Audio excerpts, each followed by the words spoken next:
मैं उमेश चंद्र मिश्र आप सभी का संस्कृत मनोरमा चैनल में हार्दिक स्वागत करता हूँ। शाश्वती द्वितीयो भागः चतुर्थः पाठः कर्मगौरवम्। कर्मगौरवम् के श्लोक संख्या 3 तृतीय श्लोक को हम लोग देखते हैं। न कर्मणामनारंभा नैष्कर्म्यं पुरुषोऽश्नुते न च संन्यसनादेव सिद्धिं समधिगच्छति। अन्वय है पुरुषः न कर्मणाम अनारंभात नैष्कर्म्यम अश्नुते न च संन्यसनात् एव सिद्धिं समधिगच्छति।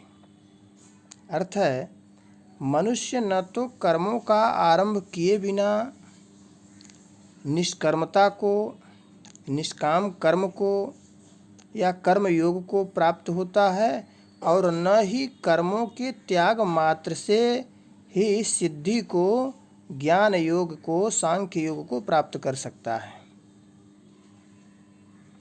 दरअसल तृतीय अध्याय से लिया गया है। तृतीय अध्याय में अर्जुन का प्रश्न है कि ज्यायसी चेत कर्मणस्ते मता बुद्धिर जनार्दन तत्किम कर्मणि घोरे माम नियोजसी केशव। कि हे जनार्दन, यदि आपको कर्म की अपेक्षा ज्ञान श्रेष्ठ मान्य है तो फिर हे केशव मुझे भयंकर कर्म में क्यों लगाते हैं, मुझे युद्ध के लिए क्यों कहते हैं कि युद्ध करो।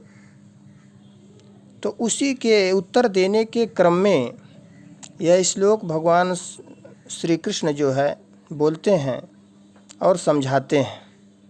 तो कहने का आशय यह है कि आप कर्म करें ही न और स्वयं को कर्मयोगी कहें, ऐसा नहीं हो सकता। और कर्मों को हमेशा के लिए त्याग कर भी आप त्यागी बन जाते हैं, ऐसा नहीं हो सकता।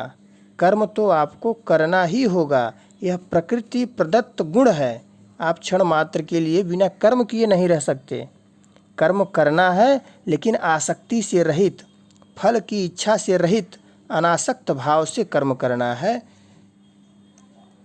शब्दार्थ है कर्मणाम नियत कर्मों के, अनारंभात माने न करने से, नैष्कर्म्यम माने निष्कर्मता को, अश्नुते माने प्राप्त करता है, संन्यसनात् अर्थात त्याग से, सिद्धिम सिद्धि को, समधिगच्छत प्राप्त करता है।